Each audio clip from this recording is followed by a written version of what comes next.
Hi, welcome everyone to our March Big Think. My name is Mel and I'm with What School Could Be. Today's episode was really inspired by this question that we've heard asked in our community, and I'm sure the larger education community as well. What if the way that we've been structuring our classrooms for over a century now is actually making it harder for teachers and thus our students to succeed? So today we're going to be exploring one possible solution to this. It's team teaching. Team teaching is a model that really reimagines how educators collaborate to create dynamic learning environments together. And to help us unpack this, I'm joined by two experts who have been at the forefront of this transformation, particularly in teacher training and workforce development, which are key pathways to making team teaching a reality in our schools. So first we have Dr. Jan Vesley. Dr. Vesley has served in a variety of educational settings and a variety of positions, all the way from teacher to superintendent. And currently, Jan is serving as the liaison for AASA, Learning 2025, and Arizona State University's Next Education Workforce to engage school systems all across the country on how to transform the school experience for students and for the adults in those buildings. So these organizations have forged a partnership to bring about a transformation from a one teacher, one classroom model to something that's so desperately needed in today's schools, the next education workforce. So welcome, Jan. Thanks so much for being here with us. Oh, thank you so much for having me. It's my pleasure. Awesome. And our second expert today, he'll look familiar to our What School Could Be community, is Richard Berner. So Rich has over 30 years of executive experience leading international and independent schools. He was recently recognized with the prestigious AAIE Innovation Leadership Award. Rich is passionate about transforming traditional educational models, leveraging cutting edge strategies to prepare schools for the future. He's also a founder of True Fit Talent, where he pioneers equitable, technology driven talent recruitment and leadership development. And he's a managing partner of Education Accelerated, where Rich does help organizations to bring momentum and scale to solutions at the intersection of friction and opportunity. So, welcome back, I'll say, Rich, because you've been on our Big Think once before. Thanks for being here again. Thank you so much, Mel. It's an honor to be on the show once again. Awesome. Well, we'll jump right into it, Jan and Rich, and I'll say that, we recognize that the dominant classroom model right now has really placed one teacher in front of a room of students, and they're responsible for everything, right? From the lesson planning, the instruction, assessment, management, and I think increasingly over the past few years, student well-being. But it's so ingrained that I think most people don't even question that whole system. But really, the structure is kind of being pushed to its limits in today's classrooms. So maybe, Jan, can we start with you? I know at ASU's Next Education Workforce, you've been helping to lead efforts to move schools away from this model. So in your mind, what's making this urgent and necessary at this moment in time? Well, I think, Mel, we've created a profession that people are running away from rather than running towards. When I graduated from college, it wasn't unusual to have 200 teacher applicants for every position out there. And now districts and schools are lucky if they have one applicant for every position that they have open. And as we began to sort of unpack, when I first came to Kyrene School District in the Phoenix area as superintendent, and I had had some very positive teaming experiences over my career. And I always wondered, was that because of the teachers, or was that because we were changing workforce design, which made it more attractive and more comfortable and more flexible for teachers? And so really began to explore that idea when I came to Kyrene as a superintendent with Arizona State University, where we began doing design sprints to say, what might a school of the future look like?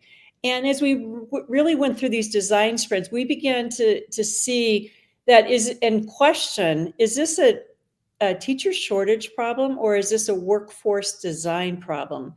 In other words, is it the profession, or is it the way we've designed the profession that people are running away from? So we began to look at the teaming model as a model that was going to put teachers working together to be able to distribute their expertise, to be able to have teachers like a team of specialists, like a medical model would be, where you have a team of specialists working with a cohort of learners, and you're able then to push in additional individuals so that you're increasing the likelihood of the connections for learners.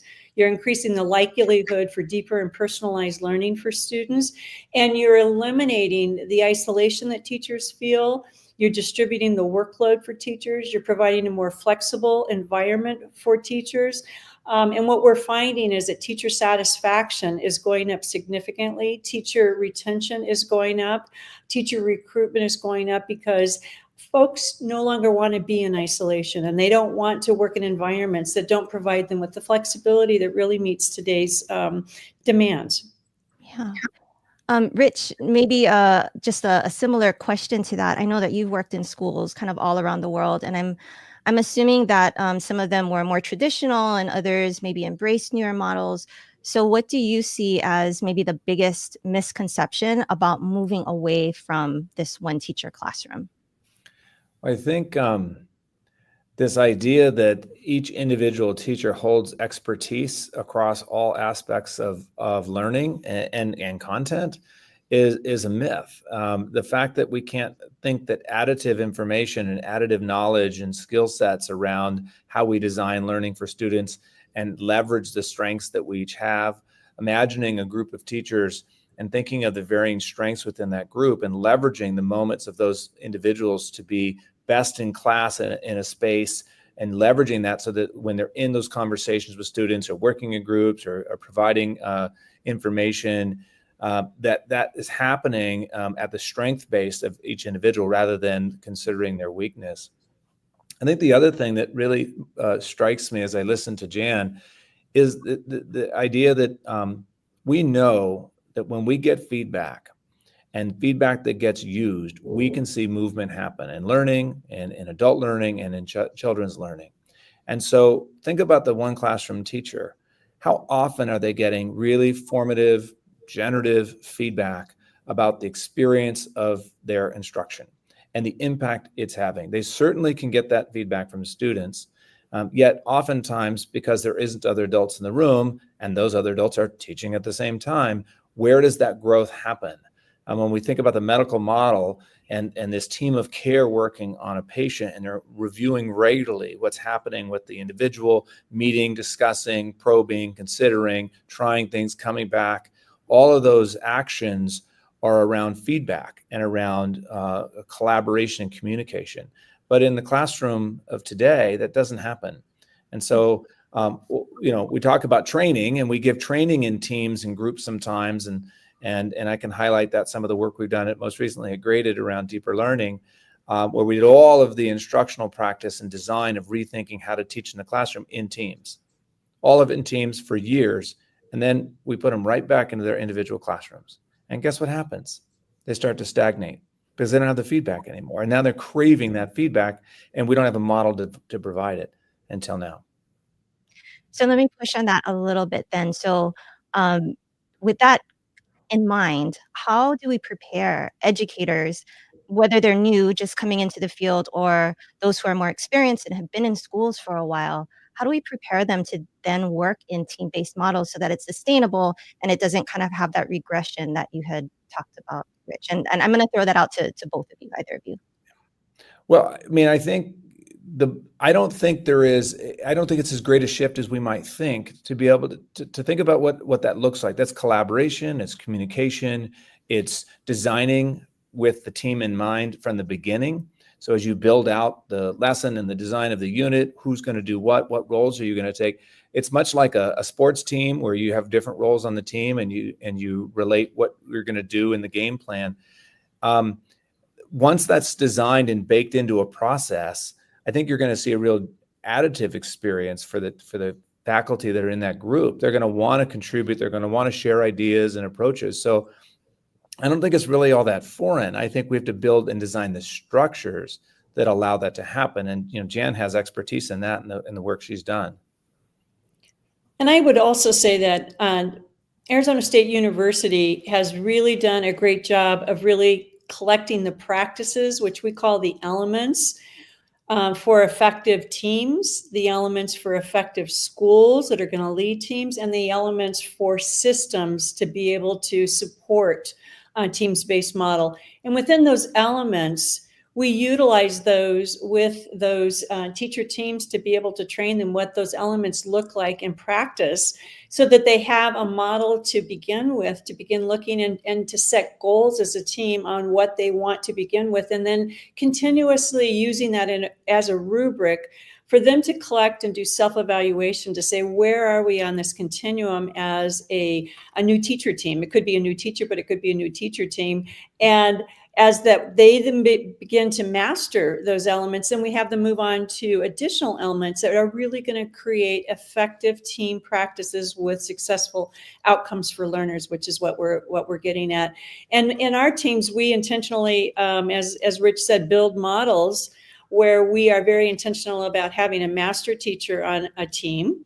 And we have created a job description and the expectations for what that team's teacher's role is, which is mastery to grow everybody on their team. And we're intentionally going to put novice, new, intern, residents on that team of teachers. And we're also going to have teachers that are new in the career, as well as teachers that are moving along in their career, as well as that master teacher, so that they are all learning from each other. And in the one teacher, one classroom model, there's a lot of talent that's left on the table, because again, the teacher is carrying the burden of having to deliver everything and be something to everybody in that classroom environment, where when you're able to work with a team of teachers, they can distribute expertise, become specialists of care for the well-being of students and for their progress, and be able to do so much more with deeper and personalized learning than a single sole teacher in a classroom could possibly do. Yeah. What you mentioned about the rubrics, Jen, is making me think about one of our community members, Janelle Field. And I know she's in the chat right now. She's a lead instructional coach in rural Minnesota, and she's been talking recently about readiness factors. So what readiness factors are necessary in order for team teaching to take root? And if they aren't there, how do you create the readiness factors to do this kind of work in some of the more maybe traditional schools?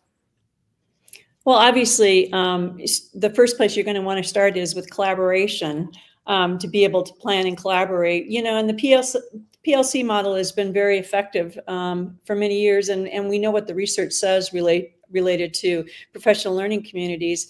But the thing with PLCs is teachers plan in isolation of students, where in a teams-based model, they are planning, they are giving feedback, they are shifting throughout the course of the day based on what is happening with the learners and what the learners need. And so I would say, a key component is obviously, first of all, do they want to be on a team? Because we have learned, at least I have learned as a superintendent, I didn't force anybody to do this. I wanted individuals who wanted to try this, who felt like this would be a better way to deliver, to create an instructional environment that had more flexibility, had a community amongst the teachers. And we began then inviting people to become a part of a team. And then from that process, providing them support, professional development, utilizing the rubric for their own professional growth. But we began interviewing very differently for teachers who wanted to be a part of a team. We began to use competency-based interviewing skills rather than traditional methodologies of what's your experience, what have you taught. We really began to get to their values and what was important to them about being a part of a community of team teachers in service of children. Love that. Rich, anything to add to that? Well, I think, I was thinking about that, the idea of humility, that you are not the isolated expert in the room, that you are a part of a talented team. And so the willingness to share and collaborate and think that your ideas are just part of the possible solutions, not just the sole expert in the room, takes some form of humility and some willingness and motivation to be part of that kind of experience. And so I think Jen is rightly so looking for talent where people have an interest in doing this and a passion for working together with one another, I think it's important to mine for that information and that disposition, when you're in that recruitment process to find those right people. Right. So before we kind of push into a little bit more about the solutions here, Jan gave us a video from the Next Education Workforce that kind of explains that whole thing about rethinking how we support both teachers and students. So we're going to take a really quick look at that video right now. What is the Next Education Workforce? And your whiteboard, if you have one.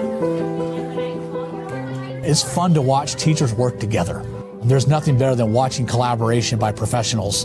And any research will tell you that's the best way to learn, through a collaborative inquiry into how do we get better at this job. I never want to go back to single me in a classroom.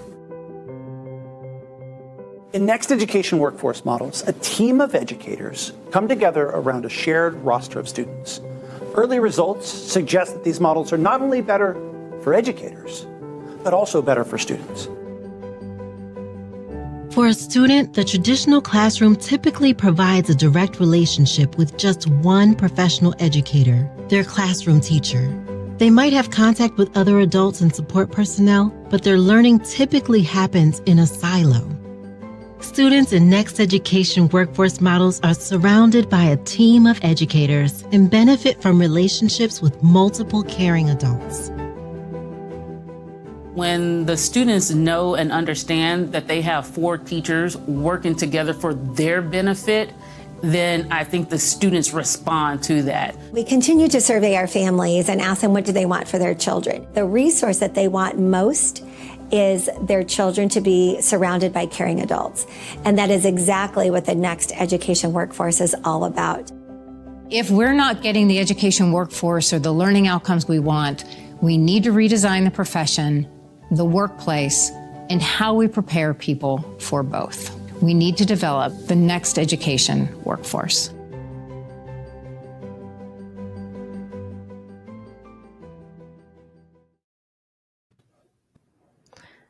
So that shift that the Next Education Workforce is pushing towards actually kind of leads into my next question. I think for a lot of educators, team teaching, while it sounds great, might feel a little abstract, right? Like it's a great idea in theory, but unless you've been practicing it or have trained in it right from the beginning, it might be hard to picture.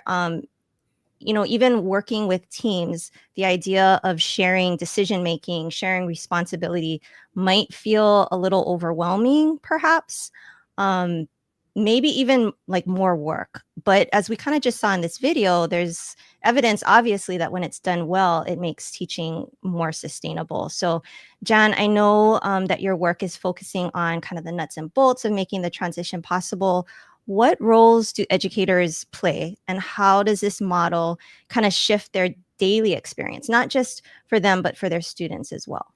So I'll get into that, but I would also say that the teacher preparation program is incredibly important too, because a part of our work was in conjunction with Arizona State University's teacher preparation program, where they actually began creating courses for students that were becoming teachers related to teaming and what that looks like, and really beginning to create the mind shift that this is a practice that's quite effective, and that it is currently underway throughout the United States and throughout the world, really. And so I think that was an incredibly important part.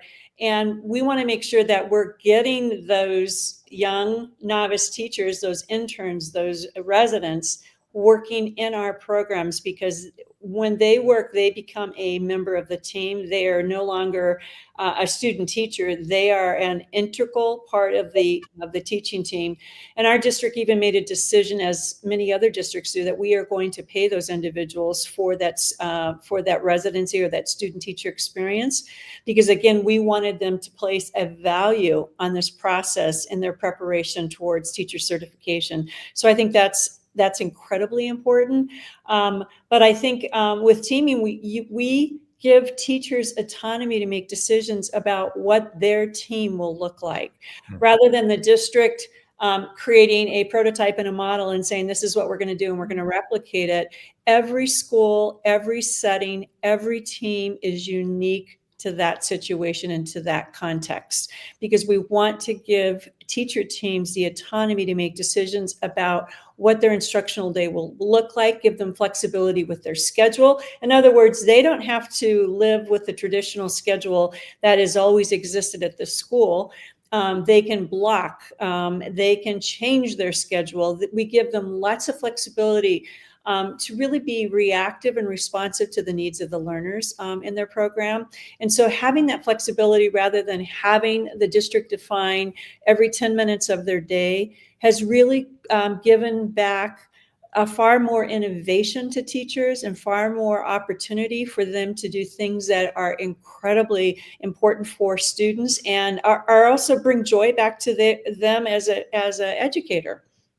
Yeah, I'm so glad you brought up the scheduling, because that seems to be the thing that people have the most struggles with. And in fact, we have a question in the chat from Lynn Sven-Gross, and she says, I team taught in high school for 6 years, the best teaching years of my life. And then we were told it's too hard to schedule. And that was the end of team teaching. So how can this work? So maybe what advice would you give to administrators who want this to work in their schools and maybe don't necessarily have the support of the superintendent, the district level? Well, it can start very organically. I mean, we work with a lot of individual schools that it's not started at the system or district level, but it works that they have been to, again, had an experience with team teaching and they want to replicate that, or they have been to one of our site visits here in the Phoenix area. And we work with individual schools. We always, of course, want the system to be a part of it because the schools benefit from having the system support. But in terms of the master schedules, yeah, because the master schedules often drive just about everything, particularly when you get to secondary environments. And we have got to work with vendors so that they begin to be more flexible and creative in terms of the student information systems to help support building the schedules for teaming types of models, because really our state institutions, many of our vendors are all set up for very traditional schooling, and they don't always allow districts or schools the flexibility that they need to create these teams. And we make recommendations in terms of, how to, the scheduling and how to create the environment, because one of the really essential components of successful team teaching is that the team has common planning time every day. And so that takes some tricks with the master schedule in order to pull that off, but it's entirely possible. And you just have to have, if you have the will, there is a way to get there. And so we provide advice and support for schools and districts that are looking at that. That seems like a really easy first step, though, is to just get that common planning time, because now you're only dealing with an hour versus trying to shift all of the 6 or 7 hours that you have the kids with you. So that is a good first step. Thanks, Jan.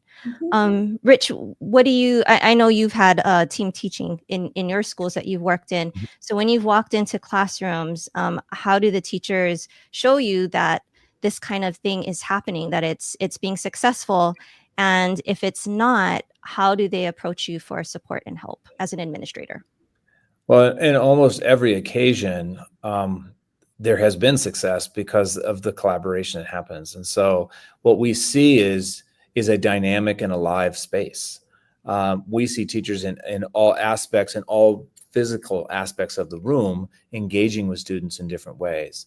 And the beauty of that across, multitudes of spaces is we can break students up along a variety of different metrics, whether it be their level of learning, their interest in a particular topic, the discipline that they're investigating, as we're interdisciplinary approaches to classroom instruction. And we have a group that's working in literature and another group working in math, or it can be simply groups on different themes and topics, as I mentioned. Having those teachers collaborate that way and then disperse for those moments and experiences, you can see just the aliveness of the energy. And then the movement that happens as teachers pivot and say, well, actually, you know what? Jan would actually be really good at this. Jan, come on over here and I'll take what you're doing. it is dynamic and live, just as it would be if you were having a conversation in a team meeting as adults and you're talking about trying to solve a problem. There's a variety of people that are going to give ideas and strategies. And once something comes up of worth, then you really dive into that and dig into that individual's idea and move it forward. That can happen just as well in the classroom in a team situation. I think it's funny. We not only want students to learn in teams, we require students to learn in teams. And then we as adults don't learn in teams. And teaching is learning for adults too. It isn't just something we espouse on to others. We are constantly learning about the environment we're in and the way in which we're delivering for impact, what matters, what doesn't, what works with this child, what works with that group, doesn't work with that group. But how can we do that if we don't have that other person there to give us that feedback? So I haven't found many situations, frankly, where it isn't where they're coming to me about how do I fix it? It's more like, how do I do more of this? How can I have more access to this? How can this last longer? How can this be more permanent in the school structure? That's amazing. We are almost at the bottom of the hour, and I want to circle back to actually the Cherry Creek School District, which, Jan, you may have just referenced a little while back. But before we do that, we're going to stop and hit pause for a minute just so that we can share some things that What School Could Be has in the works for all of you folks. So next week, part of our What School Could Be team will be heading to San Diego for the Deeper Learning 2025 conference. So shout out to High Tech High and the High Tech High Graduate School of Education. While we're there, we're also having a live in-person screening of Most Likely to Succeed. Some of the students and teachers who are in the film will actually be there in person to say hello and take audience questions. So if you're in the San Diego area, please join us by registering at whatschoolcouldbe.org/events. The screening is free and you don't have to be a conference participant in order to attend. If you don't want to wait a week, in the meantime, we have a new What School Could Be podcast episode that just dropped yesterday. And our host, Josh Rappoon, was able to sit down with Rebecca Parks. She is the principal of two schools in Missouri, Southview Elementary and the Lens School. And their conversation is all about place-based learning and how critical it is to the development of our young learners. You can listen to that episode anywhere you get your podcasts. And finally, we'd love to have you join us in our free global online community for educators, where you can network, share ideas, hear inspirational stories, and find more resources to effect change. So to do that, please go to community.whatschoolcouldbe.org. Awesome. So since we referenced that video from Cherry Creek, I'd love to just kind of share that with everyone. It's actually this really bold model, I think.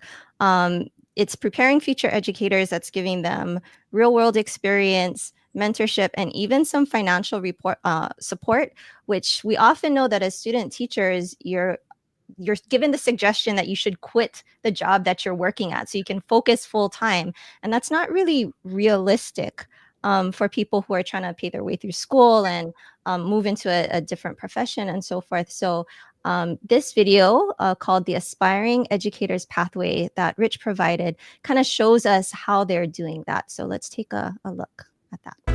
Cherry Creek Schools is recognized as one of the top public school districts in the country for many reasons, but most importantly for its high-quality teachers.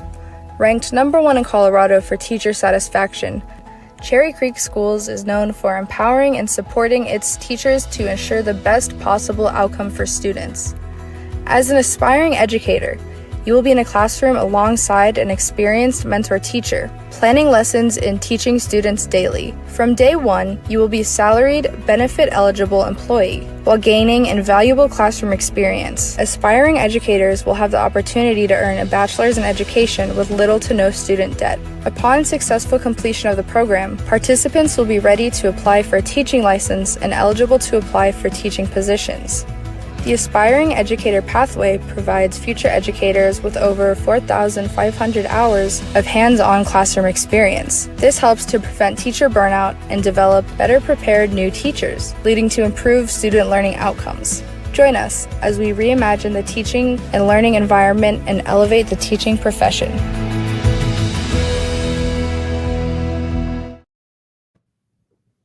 My gosh, that's such an inspiring model. I mean, I wish we could do that all over. And I think we can. That's what you folks are saying, is that we can do this. So maybe Rich, from your perspective, what lessons can other schools learn from this approach? And maybe what does it take in order to make a program like this successful? Well, first and foremost, let me just say, when I first learned that this school district was taking this bold of a step and that Education Accelerated was partnering with them, I said, I contacted David Palumbo and Alicia Densford, and I said, how can I be a part of this? Tell me how. What can I do? It is absolutely powerful. I have been on the ground there. I've met with aspiring educators and their mentor teachers. The partnership, and again, it's a team. It's a teaching team already at the beginning. So when we talk about like growing a team culture and understanding how to become part of a team, these aspiring educators learn it from day one. For 4 consecutive years, they're paired in teams, learning how to teach in the most of outstanding ways. 4 years going to university with a short student teaching experience.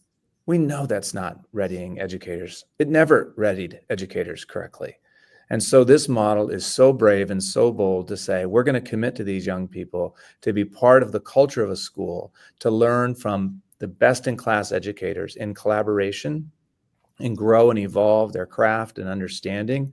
Not only is this going to create an opportunity for teaming models, it's going to create educators that are way better prepared, more skilled, advanced in their ability, and they're going to stay in the positions because they're well prepared.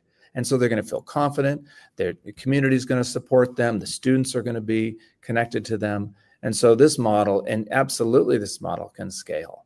The idea and the commitment that this district has placed into this program, it really should be applauded. And the training that these young people go through and the mentors go through, and the thoughtfulness of the conversation about building the capacity within the teaching craft while they're taking courses, you just can't even express enough what it's like to have practical experience at such a young age in the process of becoming a teacher. I met with aspiring educators that are less than 1 year into the program, and I tell you, the questions that they could answer about instructional practice and about how to make intervention with students were better than 3 or 4 year veteran teachers. It's remarkable. It's really, really impressive. And additionally, they've created a CTE high school educator pathway program where those high school students are in paid positions to begin working in classrooms while in high school. And then they feed in upon high school graduation right into this aspiring educator program. And again, as Rich said, to see these, aspiring educators. In some cases, you can't tell who the aspiring educator is versus the certified teacher because they have gotten such solid training and practice on the ground, working in collaboration with other certified teachers on an ongoing basis in a teams-based model. Very, very impressive. And states around the country are really making a move to give flexibility to how schools and how districts are able to license teachers and prepare them. Colorado was very progressive in this, and Cherry Creek was the first in the state to move in that direction. Arizona, Tennessee, South Carolina, other states and more are really rethinking the readiness model because, as Jan said, the workforce that is driving into education is shrinking. And it's a multitude of problems. Not only is it the model that we design and the amount of debt that people have when they go through that college experience, but the readiness that they don't have when they walk into the classroom. That's why they leave after 3 to 5 years. It's because they're just flooded with problems they don't know how to handle and solve because they haven't had the training that this model provides.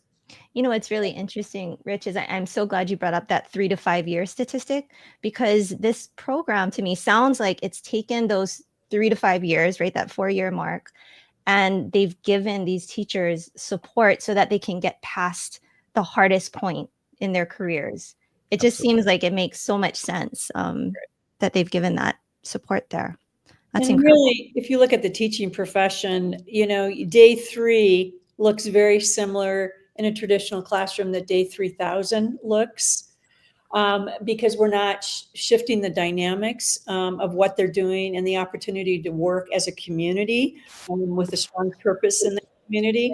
And so that's what's really increasing teacher retention, teacher recruitment, teacher job satisfaction, and we're keeping teachers doing what they're doing. And we're also compensating teachers on a pathway of professionalism, and really encouraging those master teachers to stay in the classroom, because we're creating lead teacher positions for them and compensating them for that, versus them leaving the profession and going elsewhere. So we're really proud of the fact that we're creating pathways for teachers, rather than having a teacher who becomes a teacher on day one and their job and looks exactly the same on day 3,000. We're trying to change that dynamic.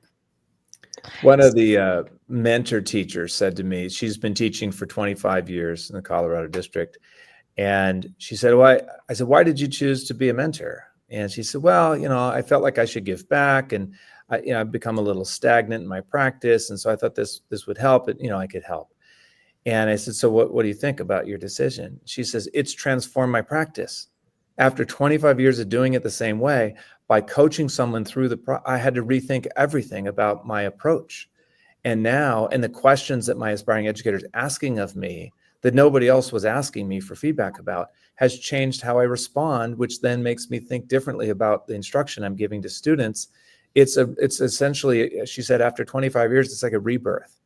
And I feel like I'm a young teacher again, with all kinds of energy and enthusiasm to transform learning one more time again. Rich, we hear that all the time. Yeah. It is so true. So how would one advocate for a program like this in your school, in your district, so that this idea can spread? Because obviously it's working, and the feedback has been incredible from what you folks have been saying. Well, I can definitely recommend going to the Next Education Workforce website, because there are tons of resources in there, and it's a great place to start, to be able to grab those resources. We have resources on for teacher teams. We have resources available. So I would highly recommend. Obviously, we do site visits here in the greater Phoenix area of teams-based models, and we do those during the school year on just about a monthly basis. So there's the opportunity to come and visit and see what it looks like. And then certainly start building your guiding coalition, getting other teachers that want to try this and do this, and go to your site administrator and be able to show the research that we have collected. We have significant research that we share about what are the outcomes that we're finding, and we have important headlines that should be getting people's attention in terms of good outcomes for teachers and good outcomes for kids. And so it's hard to deny that when you have people who want to do this work, it's hard to deny and to not help them find an opportunity and a pathway to get there. Yeah. And, in the specific example at Cherry Creek, Education Accelerated provided a lot of the scaffolding design for how they're going to put together the program and how to create the mentorship and the curriculum that goes within it. And importantly, the work they did with the state of Colorado and also with Colorado Community College, which is offering the 4-year degree program. So they helped Cherry Creek design the actual instruction, the coursework, what will the competencies that will be used to assess and score and provide the results for students so they get credits and the courses. All of that is a lot of architecture that needs to be designed thoughtfully. And so Education Accelerated stands at the ready to help schools across the country do that work. And you can reach out at educationaccelerated.com to those individuals there or myself, and I can get you connected to the work. Perfect. Thanks. I have one question in the chat that I want to address, and I have to admit, I'm wondering about this too. So Mark Lang is saying, likes that model, but he doesn't understand the finances. So it appears like you're paying 2 teachers, the master and the intern, for every classroom, every traditional classroom. So do you folks have a response to that? Is that a misconception on our parts, or do we need to think about how finances might be used more flexibly in schools? Well, I would start by saying I live in Arizona with Arizona funding, which we are 50th in the state in terms of our state funding. So we had to build a model that was cost neutral. We had to build a model that we could sustain. We had no external funding. We had to build a model that we could grow. And so in a traditional say a cohort of 100 learners, you would probably typically have 4 certified teachers if you had 4 classes of 25. When you put them together and you have a team, we were able to create a lead teacher position, have 2 additional, so 3 certified teachers. We took that 4th teacher's salary. We then utilized a portion of that to pay our lead teacher. We used another portion of that to push in a paraprofessional that we then provided significant support and training for, that's on a pathway teacher certification program, right? And then we also were able to create, the stipends that we wanted to pay for our interns or our student teachers. And we did that at a cost neutral basis. And there's additional adults that are really supporting and surrounding students in that model. But you can do that when you're in a team versus in a 1 teacher, 1 classroom model, because then you have to staff it in accordance to, 25 to 1, 30 to 1, whatever your staffing ratios are. I think the other thing is that we don't often think about the total cost to company for employees, especially when you see turnover. So when we lose a teacher early, we're spending $15,000 to $25,000 in replacement costs. The recruitment of it, the onboarding, all the aspects of the staffing that goes into those positions and posting those positions and recruiting for those positions. And so imagine if you doubled the length of your tenure of your faculty. 50% reduction in the cost there. So there's many different ways that you can leverage the conversation with your leaders in your division and your building or your district level to make sense of where you can find efficiencies to then provide those resources to a model that we know works. And how about if all of a sudden the district no longer determines what your staffing is, but hands you the resources or the funding to say, you decide how you want to staff your classrooms. It opens up all kinds of opportunities. And really, there is no one model. Every school looks different. So therefore, I have seen so many ways to create teams. Sometimes you're adding, but sometimes you're keeping it cost neutral. So I think there's a lot of flexibility for folks depending upon what your needs are. Thank you for those answers. I think right now I'm going to take a real quick minute and introduce our color commentator for this episode. So Nick Salmon is a member of our What School Could Be global online community, and calling him a global educator is almost an understatement. His global practice covers 42 U.S. states, 22 time zones, and 35 countries on 6 different continents. And amidst all of that, Nick has also found time to co-author a new book with Mark Cano and Erin O'Reilly called Team Ed. And it explores the power of teaming both in education and even beyond that. So it's with this lens that he's been listening backstage to continue the conversation with Jan and Rich. And before I hand over the mic to you, we're also going to drop a link to his Team Ed book in the chat. So if anybody's interested in taking a look at that, you can do that as well. So welcome, Nick. Thanks so much for being here, and all yours.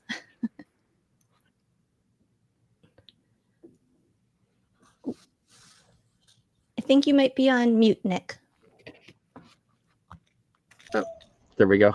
Thank you, Mel.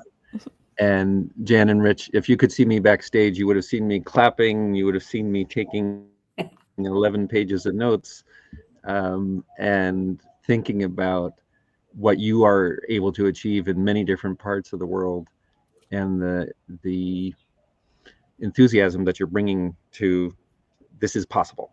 We don't need to revert to the dominant model, which is being alone. And I think of my own early teaching experiences more than 35 years ago, and I worked, 3 of us had anywhere between 60 and 75 students, and we were all in one room together, and we sorted things out, just as both of you were describing, that we were collaborating, we were asking questions, students were asking us questions, and it just kept, flowing in such a beautiful way. And my practice after that was like almost everybody's, alone. And I was one of those people who left the profession because it wasn't as vibrant. So I'm really grateful for that. One of the things of the many pages of notes that I've taken was, have you seen the team as a place where non-traditional educators can be recruited because they don't have the credentials necessarily, but they have a wealth of life experience. And how can they be brought into a team, in particular in a school community that maybe is having a hard time recruiting people? And I'm just curious about that. So I'll start with that one, and then I'll look at some of the other questions that I generated while you were all sharing. Well, a lot of the work that we did relies heavily on looking at non-traditional sort of pathways to teacher certification, because like Rich talked about, we're in Arizona, we are also doing the alternative certification pathways as well. And oftentimes, we are getting non-certified emergency cert teachers in classrooms, and they're placed in a classroom completely by themselves with no support. They have no teacher certification, no training, and we're asking them to teach content to kids all day long.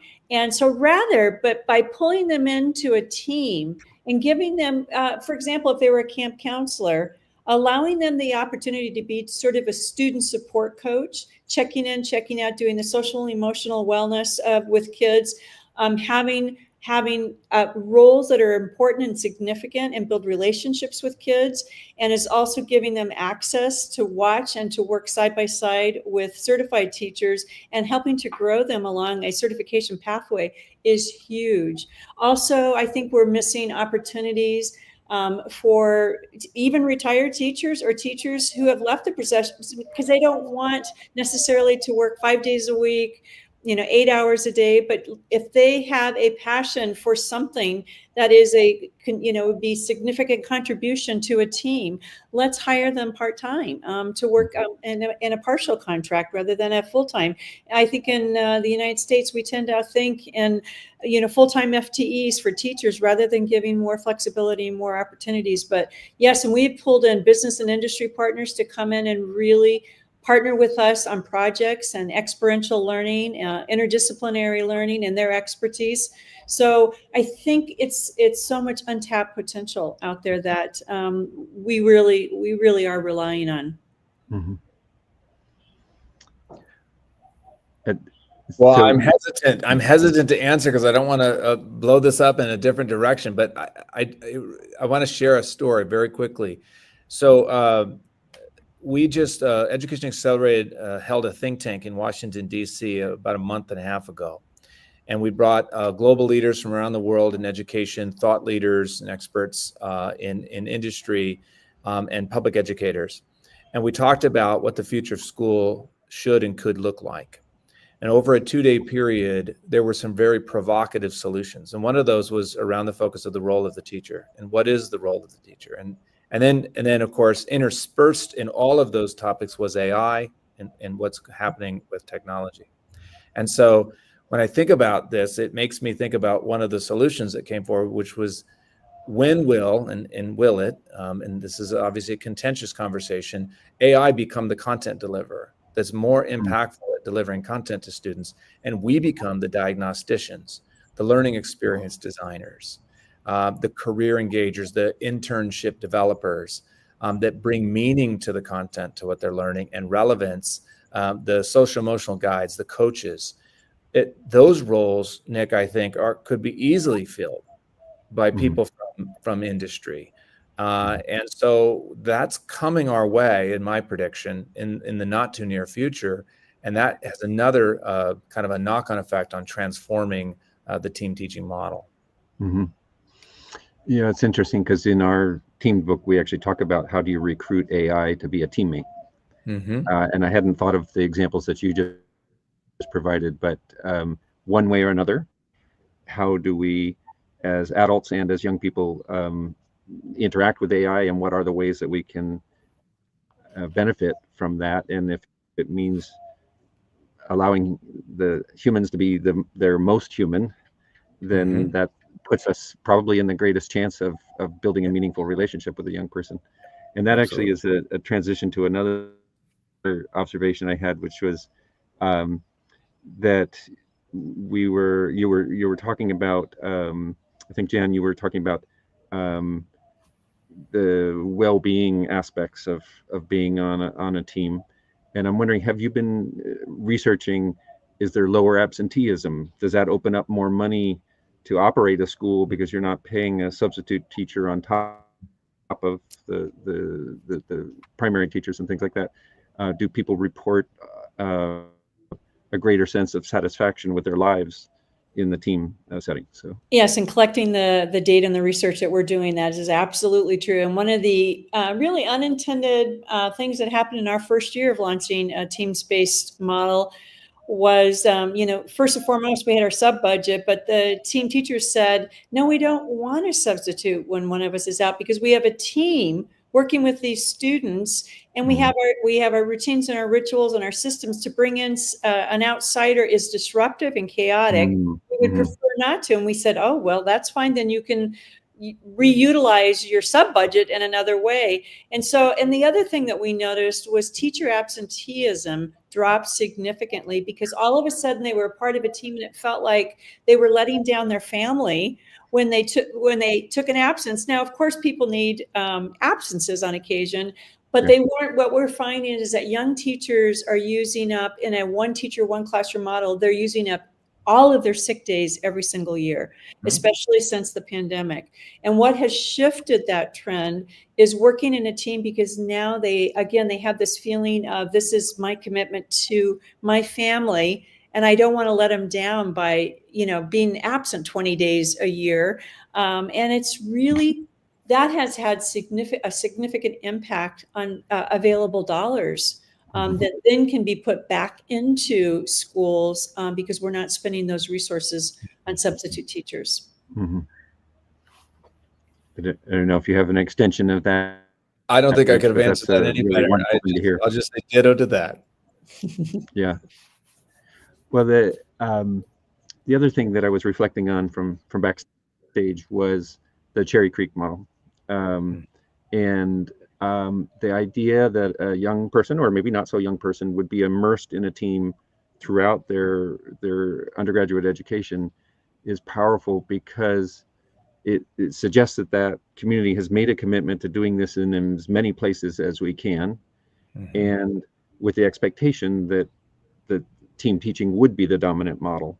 And unfortunately, a lot of undergraduate and graduate programs might be the most progressive and thoughtful programs for this type of work, but the dominant model still is there. And sadly, people will revert to their life experience, which was kindergarten through their final year of school, which was work alone, and they may find themselves working alone. And so I'm really encouraged by the development of that model and the potential it has around the world. Well, and not only is it 4 years of team teaching, it's 4 years of teaching with different teams. So each year they get to experience a new mentor in potentially a different grade, a different subject area. So they're getting masterful expertise across multiple disciplines, which makes them really equipped to be a team teacher and applicable to fill into any role that might come open when the final job, the permanent job does come available. And then, of course, you're learning from all kinds of people. So, if one year I learned with Nick and the next year I learned with Jan, think about the additive information I have about the varying ways in which you go about your practice. And I'll probably end up talking about those to both of you. And then you're going to connect and talk about your practice. And it just creates a knock-on effect of collaboration and conversation across a building. Yeah. I guess a final question, because I know Mel will have a wrap for all of us, is we have spent a good, let's just say 150 years recruiting a certain personality type to be a teacher. I'm the one, I'm fictionally saying, I'm the one who just loved the idea that I would be in a classroom and leading all of these amazing experiences all by myself. And I'm not really primed to work with other people. And so I'm wondering what you have experienced in recruiting potentially a very different kind of person who loves to be a teammate, in spite of maybe that their K-12 education never exposed them to that. how do we begin to bring a new kind of person into the profession? Well, I think every individual brings gifts to the classroom, but I think we leave a lot of talent on the table because we are so prescribed in what and how we teach, and based on what the district directives oftentimes are. And I think if we really allow individuals to utilize those gifts that they bring to the table and to be able to distribute their expertise working with students, I think it will be a lot more attractive for people who may be sort of non-traditional type of individuals to come into a role where they get to connect with kids in ways that are very interesting for students, very engaging for students, bring relevance to the classroom, bring some joy and some fun to the classroom. And I think if we can do that, then we again are changing the workforce design and re-inviting people back to this profession. Mm. And I think we often measure the wrong things when we look for teacher talent.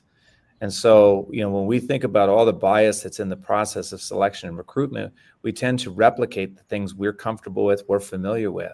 But that doesn't mean that's the best talent. And so if we can assess for talent in unbiased ways and bring about people to the profession, just because you work in a team doesn't mean you need to be an extrovert at all. You can be a very independent-minded person and still collaborate. And then the work you do feeds your soul still because you're working in this particular specialized area while Jan's working in this particular area.